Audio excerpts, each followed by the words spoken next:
The Rejoice Christian Eagles are back in the state championship game for the second consecutive year, and they're looking to add another gold ball. After winning the first state title in program history last year, they're looking for their second straight title this year. 7 o'clock Thursday night, they'll take on Tonkawa, and Rejoice Christian head coach Brent Marley joins us now to get a look at the defending champs as they prepare to go after that second consecutive state title. And coach, let's start right there.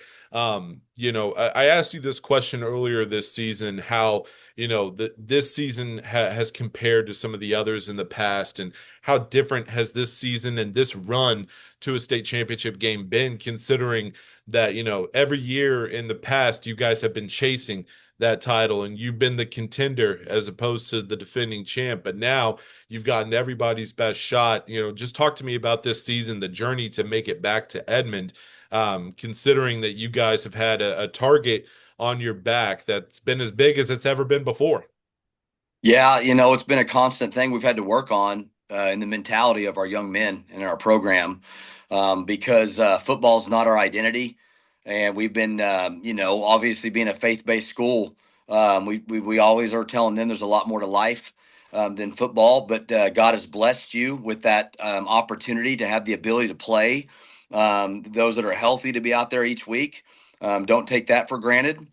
And with that, there is a responsibility that we feel like that we worship the Lord through how we play and just loving each other as a team, being focused on one another, and just giving each other our daily best.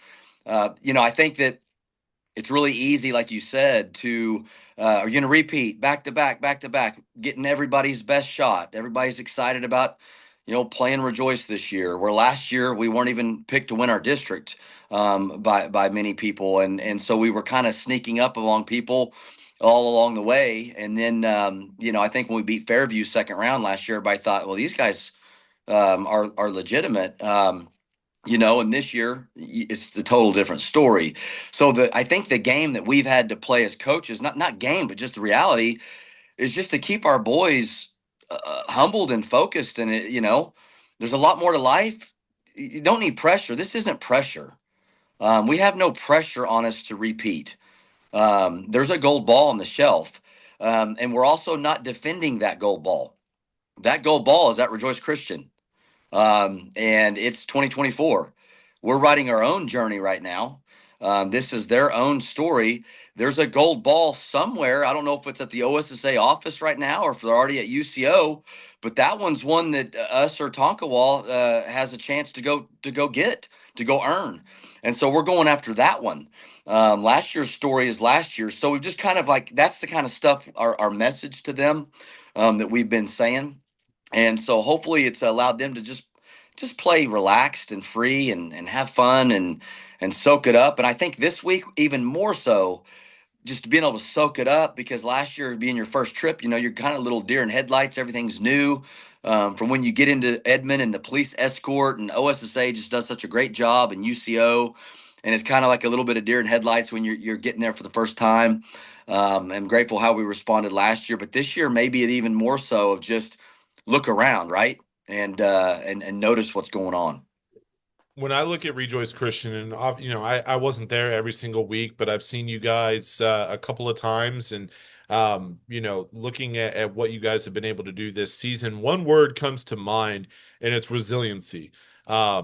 You've dealt with injuries. I think that's such an underrated part of the Rejoice Christian story that hasn't really been told enough this season. Different players missing time, different key players missing time as well, but then also the resiliency on the field. One of the games that I covered was the Pocola game on the road. Resiliency in that district matchup against one of the best teams in the class. Resiliency in the semifinal against Pawhuska. This team, they look like they have the heart of a champion because of just how resilient they've been and how many things they've been able to overcome throughout the last 3 months. Definitely. And our school mantra is rise above. And we take our mascot, the eagle, heads into the storm when storms come in life, because they're going to come for all of us. And we talk to our young men about not running from adversity. When we say the word adversity in the team room, they start cheering. It's a catchphrase for them. That word right there, because we want to run headfirst into adversity. It's not when you have or if you have tribulation, but when. And so what the eagle does is goes right into those front four winds of the storm, and then it hovers up with its strong wings and rises above and hovers above the storm. While it's calm up there, storm down below. So it's kind of like life, right? And so football is such a great microcosm of life. We've all heard that, but it brings the ebbs and flows, ups and downs. We had a lot the other night, against Pawhuska, and hats off to Pawhuska. Coach Hennessy, those guys, they're young men, fought so hard. I told Coach Hennessy after the game that could have went either way. Keep your head up. I mean, a tremendous output by that community, that town, the fight and their young men. I mean, hats off to them. And they made plays when they needed to make plays, and we made plays when we needed to make plays. I think both of us felt like probably there was a few things we could have done better on both sides, and if we would have, maybe it would have been easier for us, or maybe they would have won on their side. But either way, it was a great high school football game, a great semifinal for fans in Northeast Oklahoma, and it had a good crowd, so it was a lot of fun. Obviously, with the win, but anyway, yeah, resiliency and rise above has been a theme for us. Let's talk about your quarterback, Kamieon Compton-Nero. It was pretty apparent last season during his freshman year that he's a special athlete. Everything that he's able to do on the football field, the ceiling for him is incredibly high moving forward. This season, the keys to the offense are handed to him as the starting quarterback, and just everything that he's able to bring to the offensive side of the ball. And then he turns around and is fantastic on the defensive side of the ball as well.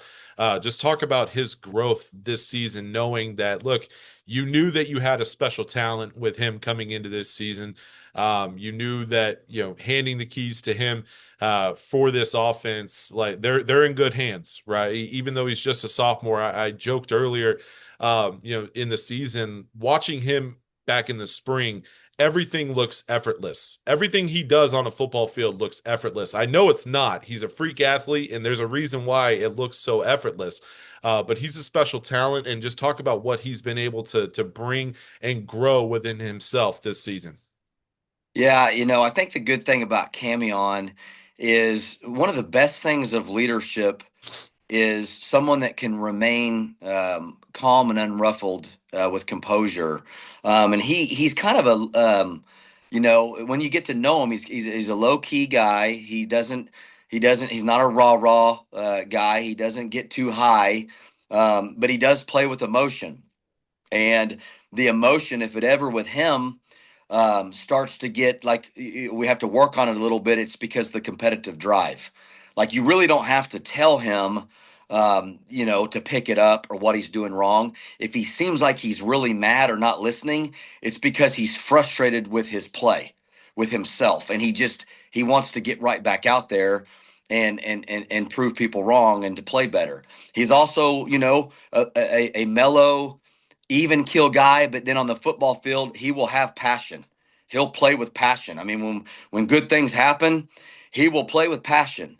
And you watch games on Saturdays, and all players that play on Saturdays, they have to play with passion. He's not going to make it at a Power Four school if he doesn't have passion. And I know sometimes NFHS rules and our high school rules, we have to kind of kids are supposed to be one demeanor, and then you turn on the TV on Saturday and they have all this passion and showing it. And so it's something we have to work on. I don't want to harness it or basically I don't want to stop it. We just got to redirect it sometimes. But yeah, he's grown. He's grown as a quarterback in his reads and the system and understanding, going from one read to another, and making decisions. We've given him a lot of autonomy in the offense, and what I mean by that is calling plays where maybe there's four things that can happen, and we let him determine what that's going to be. Which for a sophomore, that's and he's grown a lot. His completion percentage has been really high this year. His TD to INT ratio has been really high. His running ability, like you said, Michael. I mean, he's just going to keep getting better. I talked with you about Noah Goodwin back in September or October, and I probably said this then, but I feel like he's one of the more underrated players in the state. And I'm fired up to see what he's able to do this week, considering the last time he played in a state championship game. Go back to the Hooker game, and he was one of the best players on the football field. I think he had 3 or 4 touchdowns, some big plays throughout that matchup. And when you're standing in the backfield with a player like Kamieon, who's considered one of the top recruits in his class, it's easy to be overshadowed. But Noah Goodwin, I think he is one of the most underrated players. He's a power runner, and just look what he did, in the state title game last year on the biggest stage. He performed just as well as anybody on that football field. I can't wait to see what he does for an encore on Thursday night. Yeah, it's there's two types of dogs. There's a DOG and there's a DAWG. And we tell Noah he's a DAWG. He's a dog, and he's just a great young man. Another guy that's extremely quiet. I mean, just quiet. Doesn't say a whole lot. You got to get him to work at it to get him to talk, but he grinds. He works hard.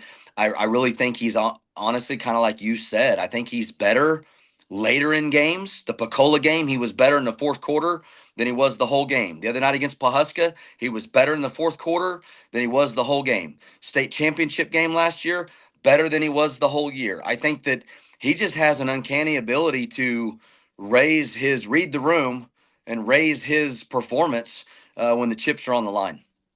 Looking forward to seeing what he does on Thursday night. But look, you don't make it to a state championship game. You don't have the success that you guys have had without a complete team effort. Open floor to start talking about some of the other guys that have really stood out and been and played huge roles to getting Rejoice Christian back to the state championship game for the second consecutive year. Offense, defense, who are some of those key players, special performances? Talk about your ball club.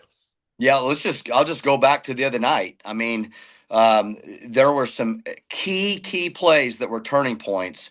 Number one was the ZZ Okwufulezi, Oklahoma commit, the kickoff return in the fourth quarter. I mean, it kind of like electrified that place, and it really sparked us emotionally as a team.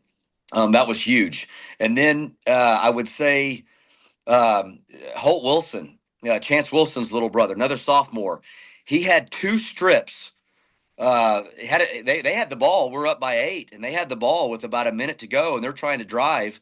And he had his second strip, punched the ball out, and we recovered it, and then we took a knee and won the game. But for a sophomore to have two, he had a touchdown, our first touchdown of the game, huge, long, 65, 70-yard pass. The two strips had a couple other huge catches. And so he's one. Neil Lieber, a senior slot DB for us, had one of the biggest catches in program history the other night. Kamieon launched a post to him, and I think Pahuska's number 11 actually maybe picked the ball off at about the 2 or the 1. And right when he's landing, there's a scrum for the ball as they're on their way down to the ground, and they fall in the end zone. And Neil Lieber's got the football, and it's a touchdown for us. And he just took it from him. Which was a huge play. And so those, and then Cade Schaefer on defense continually at linebacker, just making tons of tackles. Senior Tristan White at defensive end and Max Eichmann, those two guys have came on, tremendously. Cade's brother Luke Schaefer playing corner and slot, another guy that's been tremendous. And then our O line has just continued to get better. Our junior Aaron Jacobs at center's really come along and gotten better. Our left tackle senior Duncan Andrus has been tremendous and gotten better. Trey Sanchez, a junior lineman. I mean, just all those guys, Sam Nichols and Luke Kirkpatrick and Ben Linegar. Our O line has been tremendous. I mean, I can go on and on. I mean, there's just a lot of kids have stepped up and done some great things. Yeah, that's why I asked the question, and that's why I framed it that way. Like, you guys obviously have some special players, and whether it's you mentioned the OU commit, and we talk about Kamieon being possibly the top prospect in his class. There's obviously some star power, but you don't get to a state championship game without all 22 guys on both sides of the ball stepping up and making plays throughout the season. So that's why we frame the question that way. But we have to talk about Thursday night's game with Tonkawa. This is a program that is used to competing and contending for state championships. They've had a fantastic season. They're a team that maybe was flying under the radar earlier on in the year. They beat Pawhuska like a drum, to be, just to be blunt about it. In district play, they were able to run away with that district title. They're a team that has, a good blend of senior leadership, but also some very talented underclassmen as well. When you look at this matchup on paper, when you look at Tonkawa on film, what stands out to you about the Buccaneers? Well, we always have a thing where we look at what players do they have that we have to stop. You got to stop these numbers, and we think players, not plays, right? And so, especially in big games like this, and so it doesn't get any bigger than this for us. So, and them. So usually, all throughout the season, when we're preparing our D or our team, there's two jersey numbers we're putting up on the board, right? Maybe three, maybe one for some schools. For them, you're throwing up, number 4, number 5, number 22, number 6, number 1. I mean, they've got a plethora of kids that can go, and they're good up front. They're good in the box. They're big. Um, they're coached very well. They've got a great scheme. And so, I mean, it's going to be a challenge, but it should be, right? I mean, nothing worth anything in life comes easy, and we were challenged last year going to play hooker. I mean, I think a lot of people thought there's no way because of our lack of size compared to their size. So, I hope we thrive with that opportunity. They are going to be a handful, and that's the way it's supposed to be this time of year. And so we just got to go earn it.